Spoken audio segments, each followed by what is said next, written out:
very quick introduction. Yeah, please. So here you have about 50 prints from Anders' famous City Diary series, but those ones are all new in a way, even though all the photographs are from 1967 to 2018, so just over 50 years of work.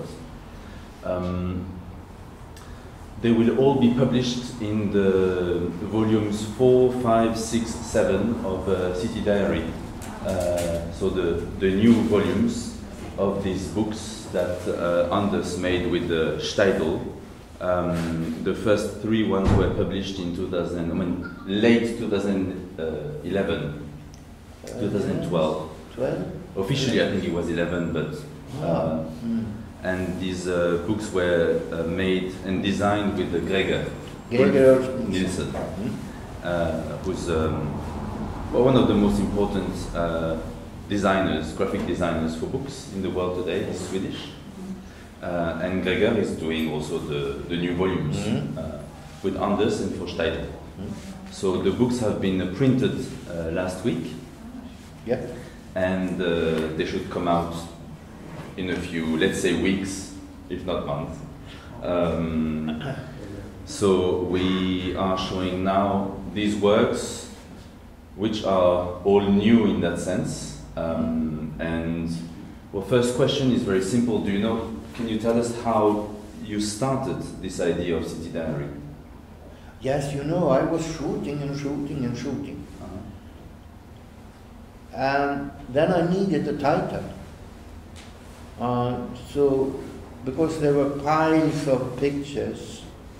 And at that time I was very, very analog. I made the prints myself. But I'm still analog. But I don't make so many prints. Not today. But at that time, a long time ago, it was, when was that? 2005? So I thought for myself, I need to have a title so I can pile everything I do under this title. So it's safe like that, you know. You need titles, yes. Yes. Boxes to put things, you know, or they will, it's a mess, you know, it's a mess. It's very easy, so it's a mess. So you went through your archive and you selected many photographs. No, well, yes, but also at that time, I also went out shooting. I went, to St. Petersburg, I went to Okinawa, I went to Tokyo and around in France, Spain, Rome, Moscow, St. Petersburg, Sweden, Norway, in Chile. And I was collecting picture after picture after picture, you know, and I put them in this pile, in this box, and I called everything City Diary. And we talked, Gregor and me, we talked about it. And he said it was a okay idea. So I continued. When you had your retrospective exhibition at the Bibliothèque Nationale de France at BNF, the curator Anne Birolo, fantastic woman. Fantastic woman. She wrote a beautiful essay, and she says, she wrote that one of the consequences of the work is that unless you have a few signs in the image that gives you some info about the place, could be like architecture, could be a poster, otherwise you have, you never know where you are. So it's called City Diary, but most of the time you have no idea which city it is, and sometimes you don't even know when it is. Yeah, true, yeah, because I know it's not so good, but that's Why? how it is. Well, it isn't so good because I can't talk about it really. It's just a flu. I mean, a flu of pictures, you know, like a river, you know. It doesn't end really. It keeps coming, and so this is how it has been, and this is so far as it is today. Yes, it's the same today. So it's more of a, well, the diary is important. The diaries are very, the diary, the diary is important, correct. The diary is important for me. That kind of comment or attack is interesting for me. I don't know why, but it's an interesting to try to find this red line, red thread among my pictures. The pictures I take today and the pictures I've been taking, put them in the same box. To find the red line is important for me, because it's also a way for me trying to understand what it is all about. I remember you made an interview quite a few years ago, in 2002. You gave an interview to Le Monde newspaper. Yeah. And you said that you wanted each image, all of your photographs, even if it's a photograph of an apple, to be a self-portrait. Oh, I said so. You said Well, yeah. What I meant was that I wanted to be as close as possible, so I could feel that whatever I took pictures of, apples or not, it has to be as close as self-portraits. This is what I meant, yes. And I still mean that. I still think like that. I want my pictures to be a part of me.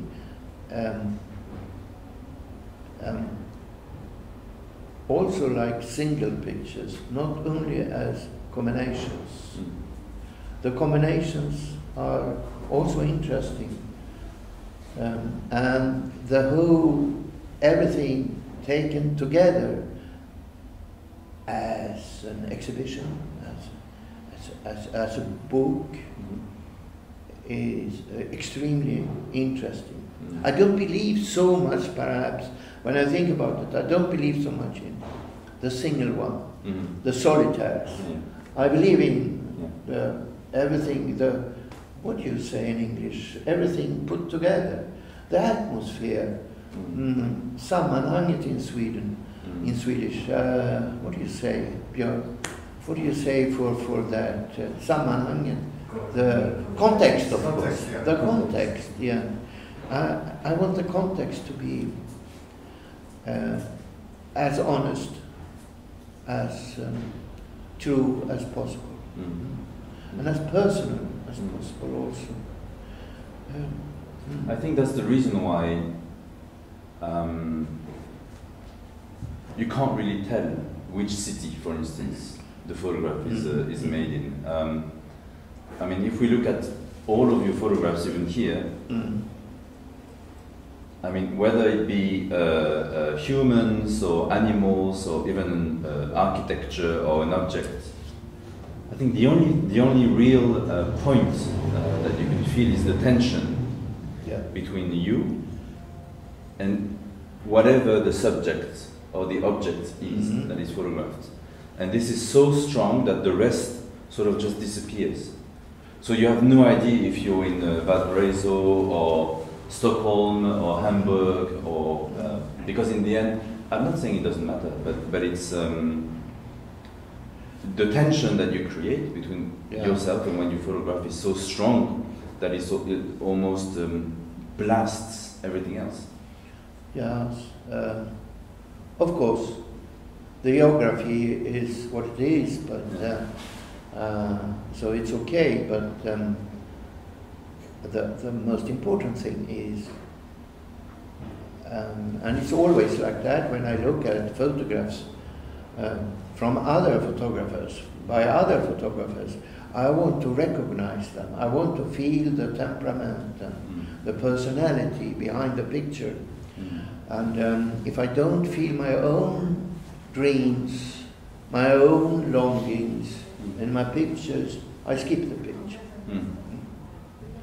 So the place is not that important. The only thing that is important is to be as believable as possible for myself. It is. And so there's something that's often said about you and your work, and I half agree, half disagree. Many texts written about your work, they say that you've been photographing the marginalized people, you know. And well, they all refer to the fact that, you know, you worked already in the late 60s in that place in Hamburg at the Café Limits. You worked in, you dedicated years of your life working with people in psychiatric hospitals, for instance. So in that sense, those are all the people that maybe the society considers as being in the margin. But the whole point is that you don't consider any of these people being in the margin, never. Christian Cojol wrote a beautiful text, and he said that it's unique, you have no judgments, you don't judge people when you photograph them. No, of course not. No. It is like this, that it's very simple and kind of back to basic. When I go out in the streets and see people wherever I am, I don't just see people from a certain city or from a social class, the upper class or the working class, whatever. I don't. I see people. I try to see people, and it's very normal for me, and it's natural. And the surface has not so much to say there. But what has something to say is the fact that we are all humans. We are related to each other. We are coming from the same family. So we are family members. We are a big family. And if you have that kind of entrance to photography, for instance, or to the world when you walk in the streets, it's lovely. It's wonderful. Because so many doors are opening up for you if you have that longing inside you, if you have that idea inside you. And now, when I see back,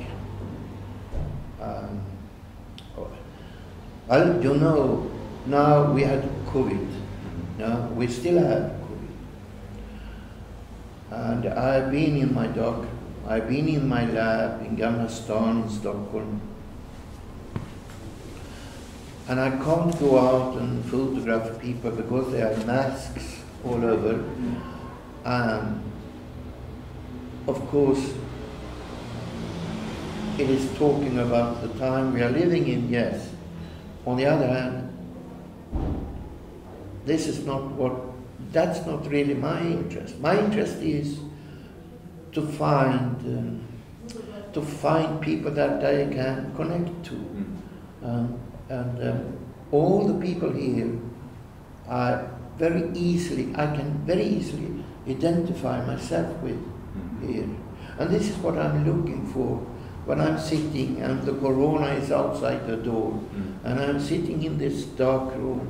I go through my negatives, I go through my contact sheets in different folders, and this is what I'm looking for. And this is a sad story nowadays, because I'm so old. So many of these people, they are not here anymore. It's very sentimental.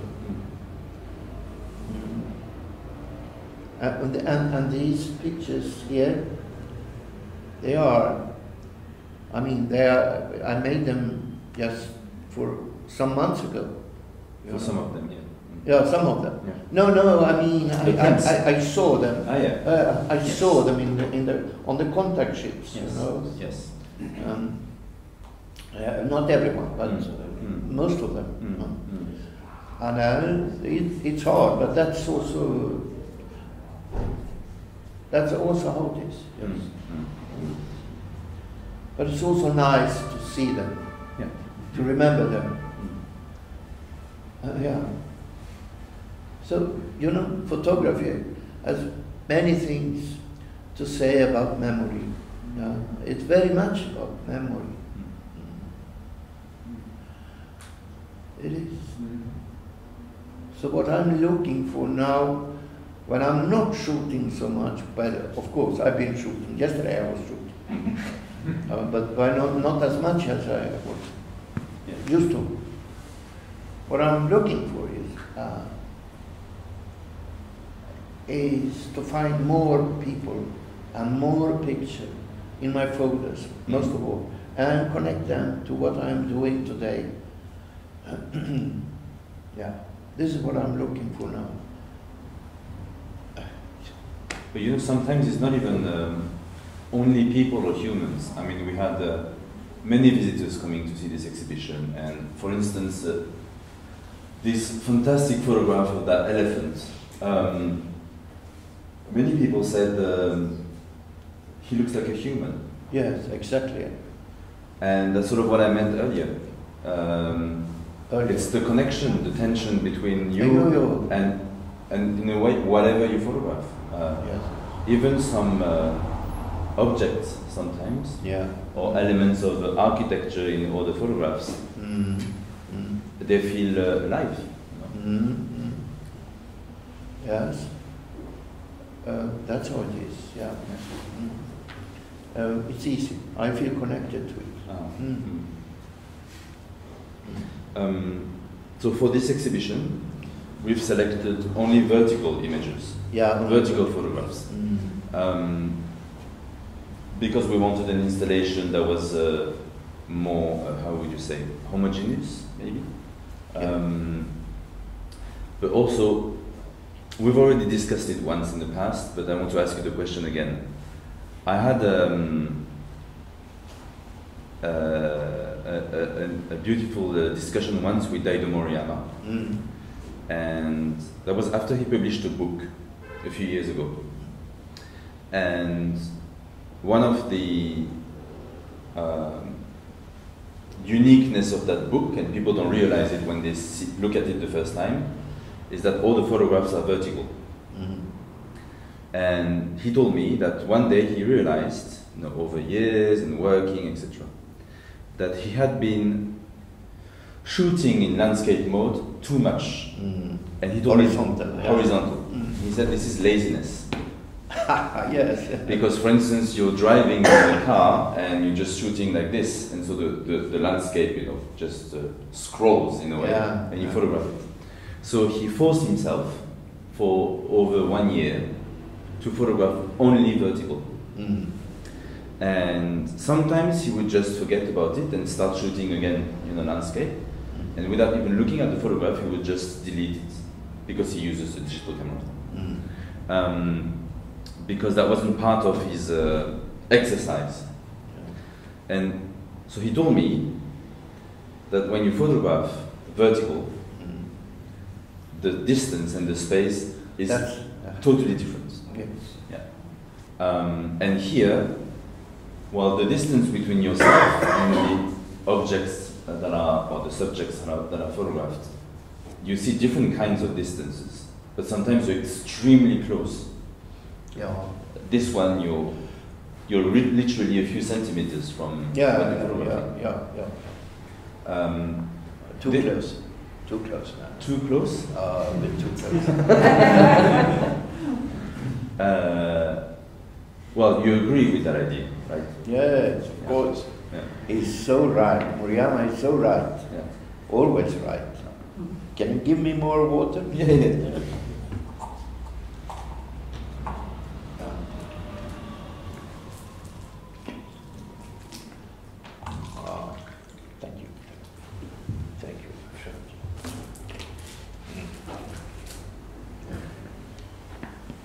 because some of your photographs in the city diaries are horizontal. You know, in the book, yeah. In the so book, you far, have a few, not that many. No, not that a many, few. no. Mm. But if you look at Café Lemis, for instance, they Yes. are very horizontal. A lot. No, landscape. A lot. And is there any way to understand that move?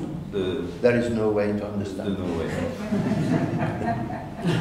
I'm myself very surprised. I don't understand. That's how it is. But he is absolutely right. When you have a vertical format, when you go and approach people like that or whatever, you are getting closer. You are getting closer. That's all it is. Yeah. You are getting closer. I don't know why. But it is like that. Well, you've been getting even closer over the years. Yeah. Yeah. Yes, I have another need now. It's about the need, you know. Yes.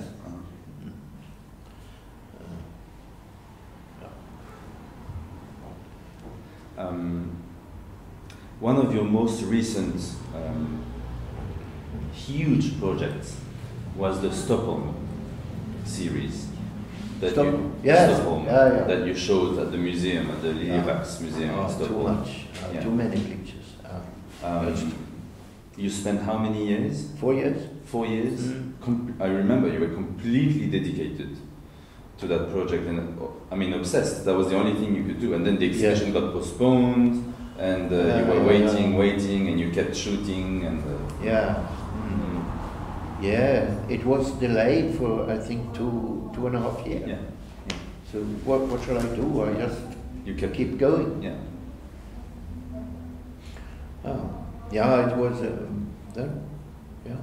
that was interesting, but when the space, it was in something called Liljevalchs Konsthall. It's a big museum, one of the biggest in Sweden or in Scandinavia. Huge exhibition space. Yeah. So, first of all, I was very scared to deal with this space because it's just too much, and it's a beautiful museum, really, with 12 different big spaces or salar, I don't know, rooms. Big, and very, very, very high up. It's around 7 meters up. 12 rooms, I remember. 12 rooms, So it was a puzzle. So to put the pictures also. But I think it was okay. I mean, the result was okay. No, it was more than okay. But no, but it was what it was. I think probably there were too many pictures for people. But that was also my intention. I don't really want to show just nice pictures, you know, one after the other. I want to have chaos, because chaos is reality. Chaos is truth. This is exactly what you feel when you go out in the streets. You go out here in Paris, it's chaos, and the chaos has a lot of energy. And you have to protect yourself, not to be eaten up by it. You know, you have to protect yourself. And my idea was, I take a lot of pictures and then I put them up on the wall. And we will see what happens. And I wanted the effect, like the pictures were just falling over you, you know. Do you understand? Yeah. It was very nice of you to come, by the way. Yeah. The reason I ask is because for many years you've been doing this huge projects called City Diary, and I didn't even count how many locations we have in the exhibition already. I mean, how many cities. But then, once you had the opportunity, you were asked by the city of Stockholm to do a whole work about your own city. Yeah.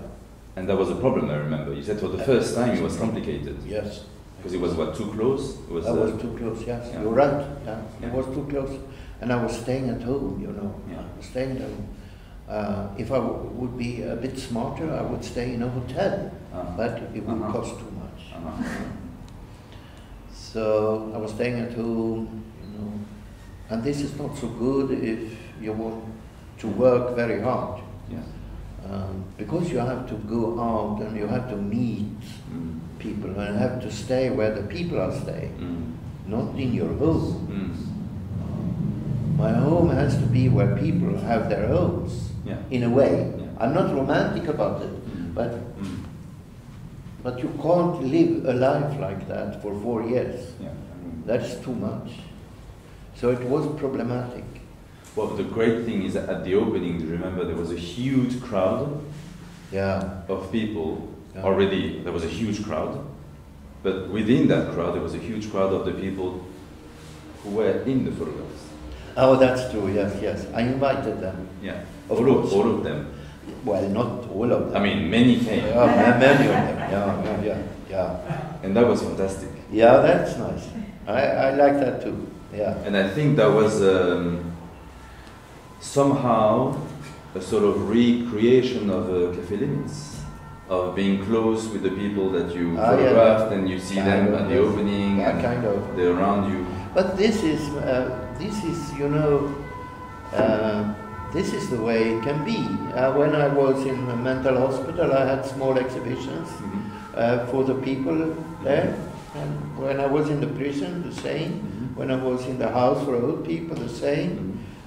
And when I was shooting at the amusement park called Gröna Lund, my first book, it was the same. I had a big exhibition there, you know, around the place where they were dancing. Yeah. And that was nice, really nice. No, that's, it's very nice to connect people with the pictures you have been taking of them. It's really very nice. And to listen to the comments. And to feel that you are together, you know, a kind of togetherness, and that's beautiful. And you are really very privileged to be in that kind of situation. It's wonderful to have that opportunity. So I'm a lucky type. Well, you still talk about the people at the Café Limits, and you say it's your family. Well, so I can easily do that, yes. Of course, yes. I mean, they meant a lot for me, you know. They meant a lot for me because they saw me. I felt they saw me. You know, I was nothing. I was coming there. A little small type from Sweden coming there. And I could hardly speak German. Small talk, yes, I could. And they were really extremely nice to me, and they let me feel the kind of friendship, kind of dignity also, and it was very okay to be the one you are there. You don't have no game, no attitude. Just be yourself. But if you're not yourself, they react. I saw that many examples of fights and so on, and they never robbed me really. Or the opposite, actually. They gave me food because I didn't have any money, you know. And then I had the opportunity to. So I said to Sigonia Ushi was a very close friend to me. She was married for the third time, but she was not living together with her husband. She had 2 children living in Altona, very close to São Paulo. And I said, I don't have money to have a hotel. Can I sleep at your place? Yes, you can sleep. You can sleep in the kitchen. And I was sleeping in the kitchen and helping her with the kids. She had 2 sons, 9 and 11 years old. So we were making the homework, and she was asleep because she had been working all the night, you know. And she was asleep. How was your life before you went to Hamburg? Before? Your childhood, how was it? My childhood, yeah. Well, you know, I'm coming from the area around Stockholm, and my father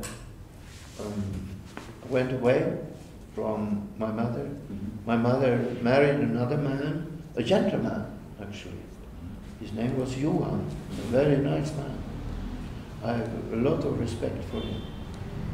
And he got a job in Värmland, in Karlstad. So the whole family went there. So we were living in Karlstad in Värmland, close to Vänern, which was nice, you know. And so my teenage time, until I was 17, was there. And then I went to Hamburg in order to learn German. And then I come back and started to work in the forest. We have many forests in Sweden. And then I didn't know what to do, so I went to Stockholm. I jumped off the school. And I started with Christer Ström in his school, because I saw a picture and I didn't know it was from him. It was by him, no, I didn't know that, but it was. Anyway, I started there and we were friends, Christer and me, close friends. He meant a lot for me. And he, well, famously told you, maybe that was one of your first photographs as a student there, that it was not, maybe not sharp enough, not... It was not sharp enough? Not, that is true, no. And you said, but reality is not sharp. Yeah, perhaps, something like that. Yeah. No, he had a kind of an idea of everything has to be as sharp as possible. But that's his generation, I think, of photographers. He was born 1918, you know. They wanted everything to be sharp. Not everybody, perhaps, but Christer, yes. And when he saw my pictures, not sharp enough. No, sorry. Okay. So, but we were still friends. We had a great time, yes. But I was only one of his students, you know. He had 1,200 other students. I was just one of them. So he was very popular. And you know, that man, he was an adventurer. And that was very important for me.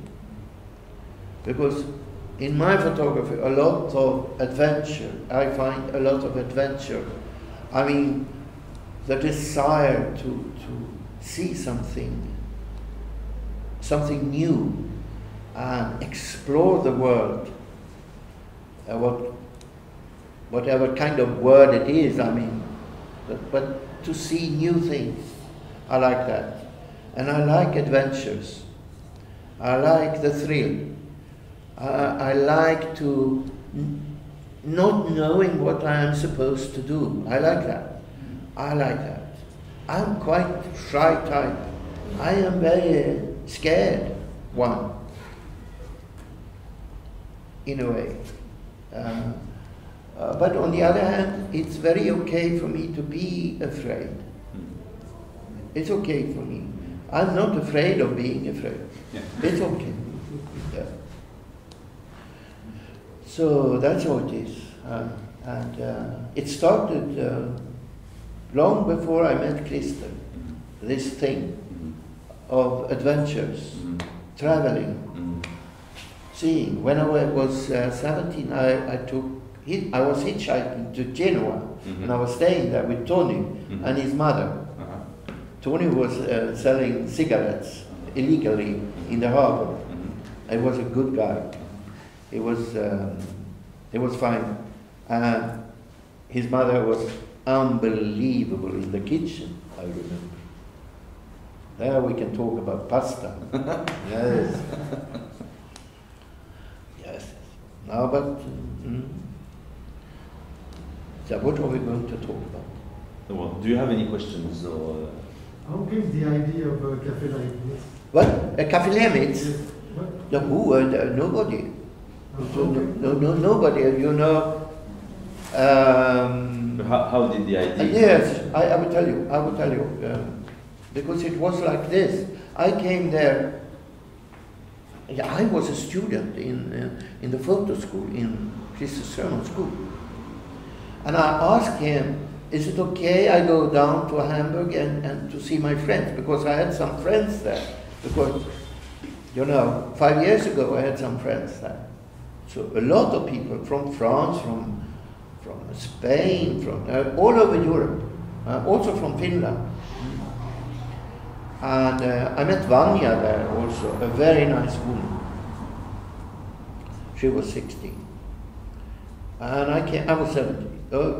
And I wanted to take pictures of them. So I wanted to look them up, you see. So I asked people, where are they? And they didn't know. And then, by coincidence, I went to a very nice place called, what was the name now? Skandibar, Scandinavian Bar. That's short for Skandibar, for Scandinavian Bar. It's on Seilerstrasse in St. Pauli, very close to Reeperbahn. And that's a good bar because it opens around 1 o'clock in the morning and is open until 8 or 7 o'clock in the morning. In the morning. Where all the people who are working in St. Pauli, the district there, are going. And not all of them, but many of them.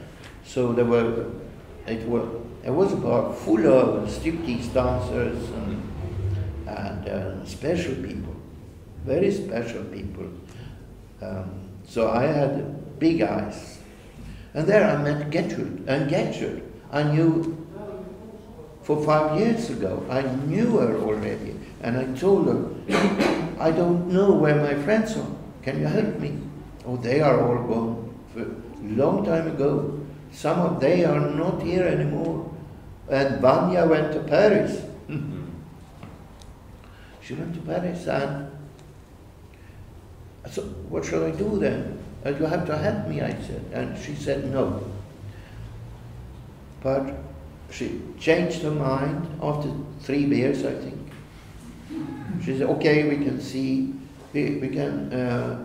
each other at Lemitz. Oh no, she didn't say Lemitz, she said Zorgalsmarkt. It's where Reeperbahn starts. So at 1 o'clock tomorrow, okay. And when she says 1 o'clock, it's 1 o'clock in the night, of course. So I went there exactly at 1 o'clock. I went inside, and it was full of people, and it was a lovely and nice atmosphere. Very alive and good music also. All these good ones, and Fats Domino, Little Richard, and Junge kommt wieder by Freddie, and so on. And it was very loud. They had a very good jukebox there. And I couldn't sit almost because there was tables like that, and I was sitting so very, very narrow, or in a very, very small place. I was sitting, I put my camera on the table, and immediately a guy came up to me and asked, what about the camera? Yeah, which means, how much is it worth? Oh, it's fine, I said. Do you have any? Yes. And he said he had one called Kodak Retina 1C, I remember that. Yeah. So I said, that's a good one. Yeah, absolutely, he said. And then we said skål to that. And we continued to say skål.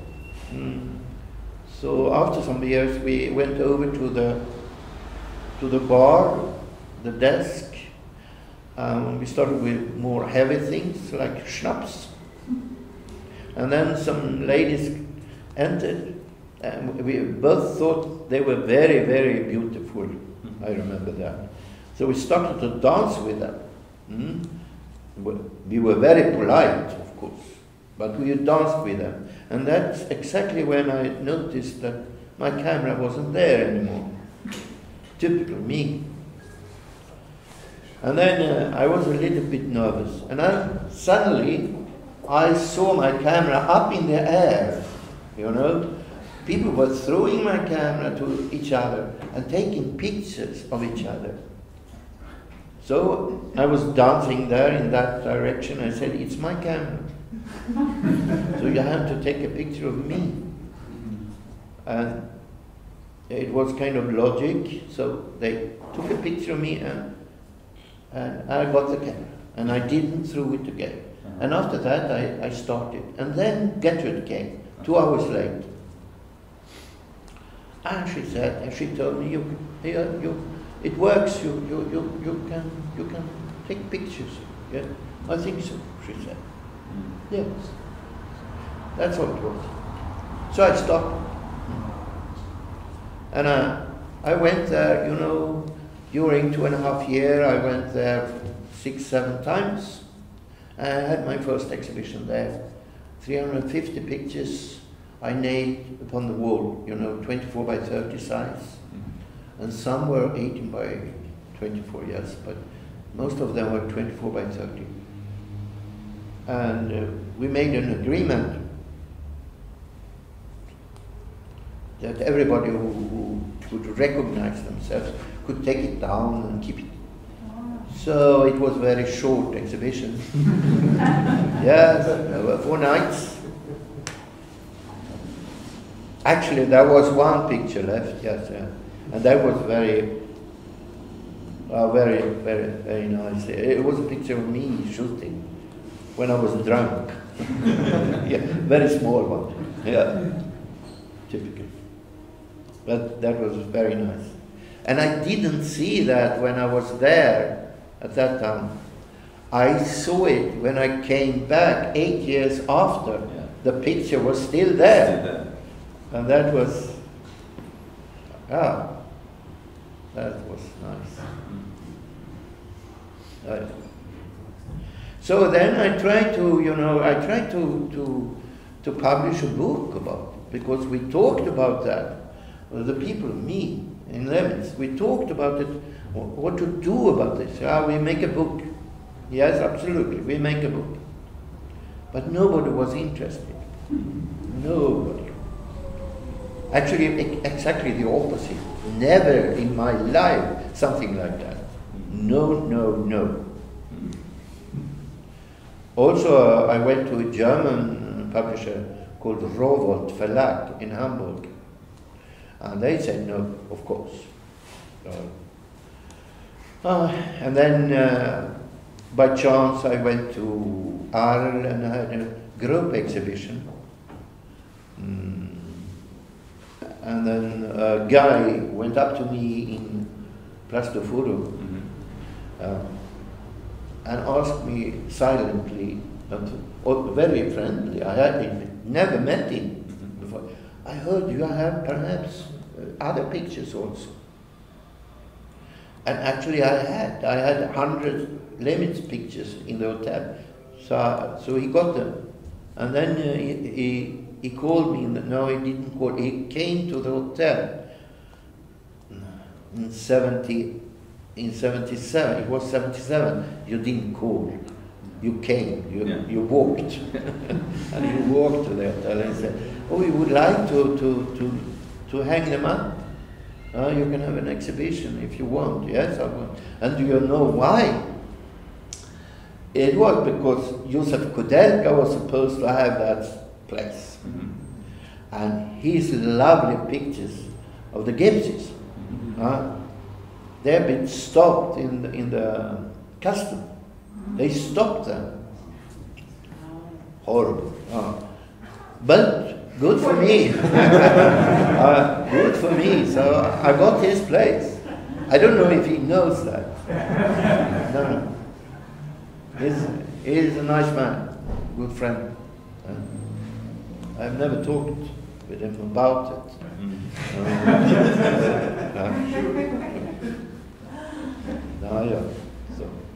So then I was very lucky because then a German guy came up to me, Lothar Schermer, from Schermer Mosel.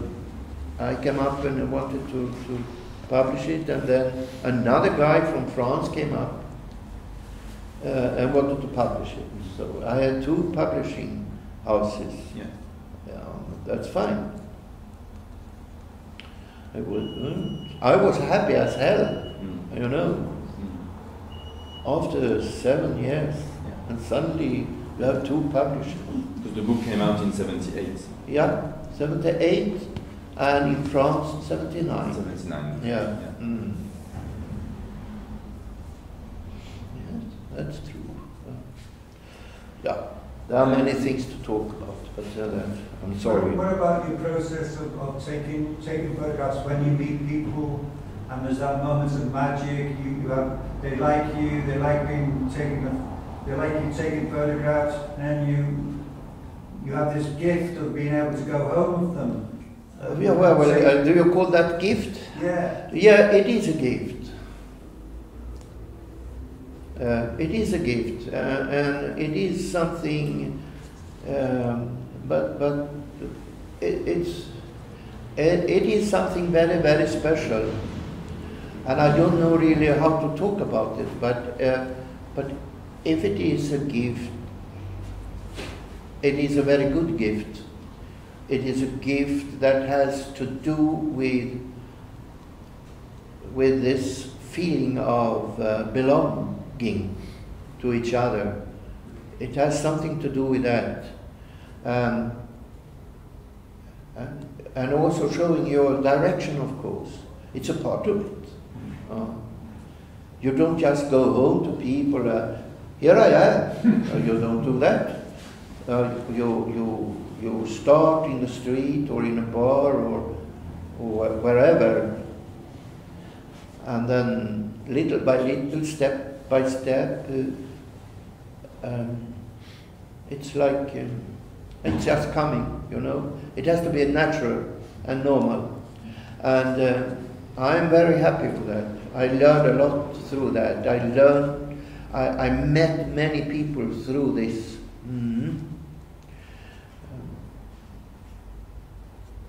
I remember when I've been doing so many stupid things, you know. My photography, it's not a brain photography at all. I don't have any brain, obviously. I am more for the intuition in photography. So I don't think so much. I don't use my brain so much, but I remember I used it once in the 80s, the last time. No, it's a little bit, I'm ashamed. It's embarrassing because I found out that I had a kind of system. Without really thinking about it, my shooting had become a kind of manipulation, almost, because I had a tendency to go to different bars, and I repeated myself, my way of approaching, and I was very embarrassed when I understood this. I will tell you, it was very simple. I went to the bar immediately. I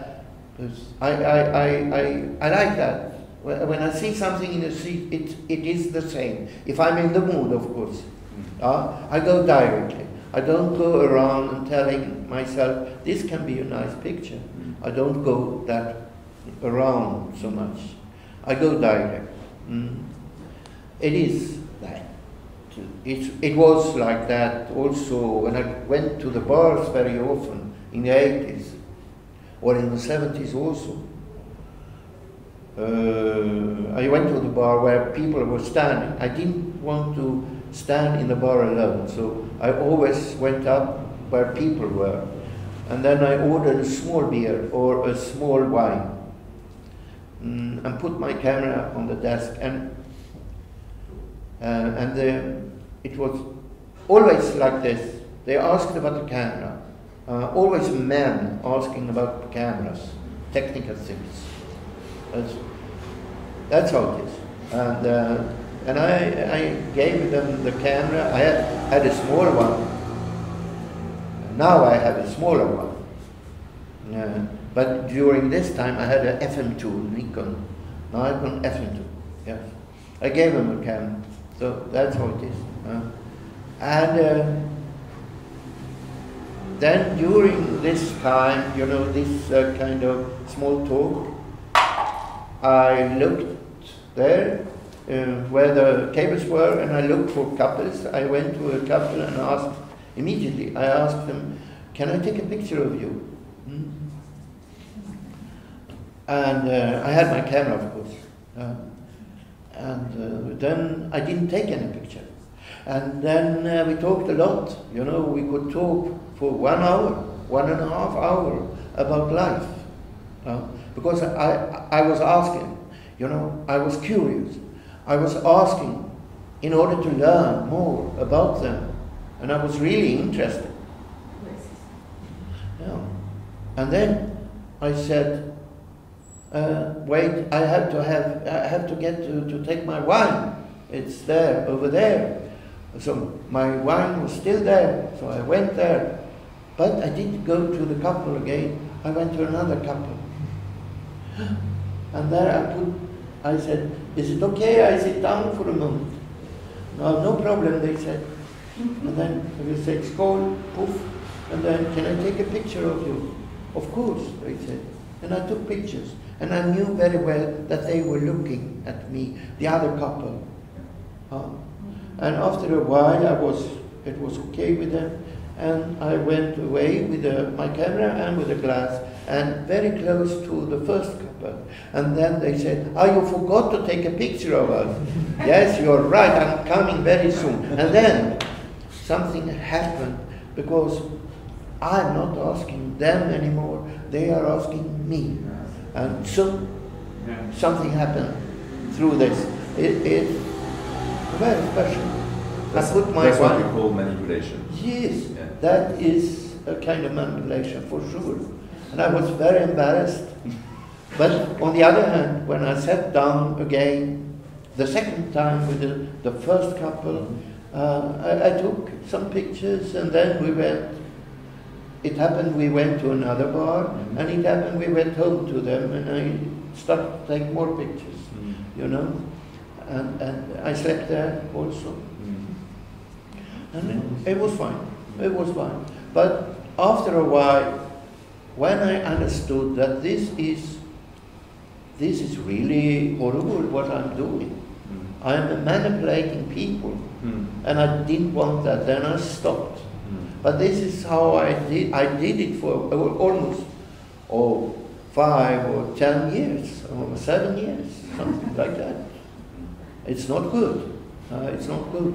You have to be, but on the other hand, you need a strategy, all right? I mean, you need that, because it's a battle. When you're out in the streets, you're alone in a new town, it's a battle. Yeah, it is. Yes, perhaps. We don't talk anymore about the battle. Yes, Kantar, you mentioned we can barely notice in the locations of the pictures, but what struck me when I arrived, and I never thought about this, about your work, is these pictures are timeless. You cannot notice, make a difference from a picture from the 60s to well, that's true. From 2 years ago. That's true, yeah. And is it something you're looking for? No, to be timeless, no. Or consequence of your gaze? No, it's just. No, I'm sorry, I can't give a good explanation. That's how I shoot. That's all. This is what happens. No, I never think about it. But you are right, it's very difficult to place it in time. But I can do that because I know. But the picture I'm taking today, here in Paris now, last night, no one can see it's Paris. Yeah. And 2021, no? Because it was of a very nice man. And there are nice men in every time, in every city.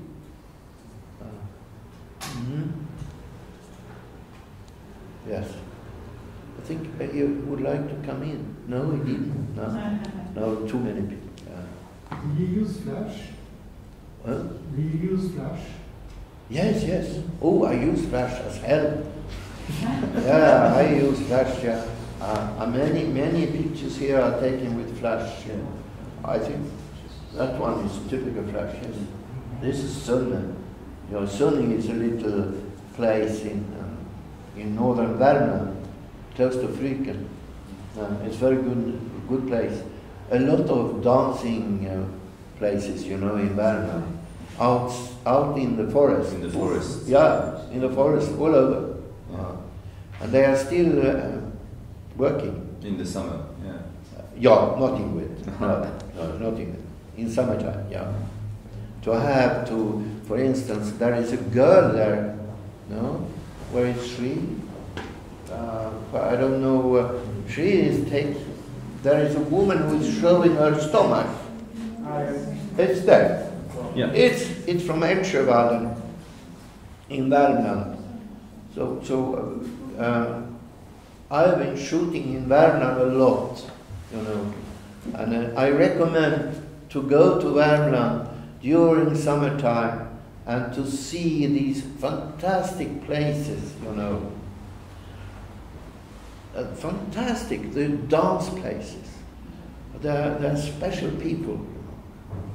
They live for this. They are longing for that, to dance with each other. You made a book from back home. Oh, there are some, yes, with you're right. Engström, yes. Yes, correct. About Värmland. About Värmland, yes, yes. Yes, Geo is also coming from Värmland. More than me, actually. Geo is a good friend, and he is a very good, strong photographer. Very personal. Yeah. But I am using Flash a little bit too much.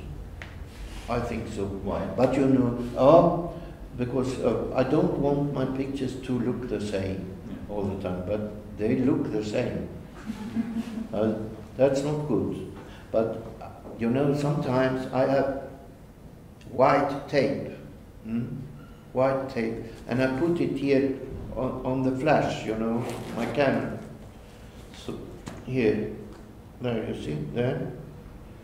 So and in different layers of white tape means that it's softer. It's just very, very light, you know, and it's working fine. If you're interested in these things, you can try for yourself. You will see it's very nice light coming out, but it has to be a white tape. You know, this painting tape they have, you know, when they are painting. What lens do you use? What? What lens do you use? Oh, that here? No, usually your lens. Oh, it's you. 35. 35. No, I can't see your mouth when you're. So you are talking, yes? Okay, yes. Yeah, 35 millimeter. Yeah, yes. All of them are taken with 35. So I don't know why. I don't even think about it.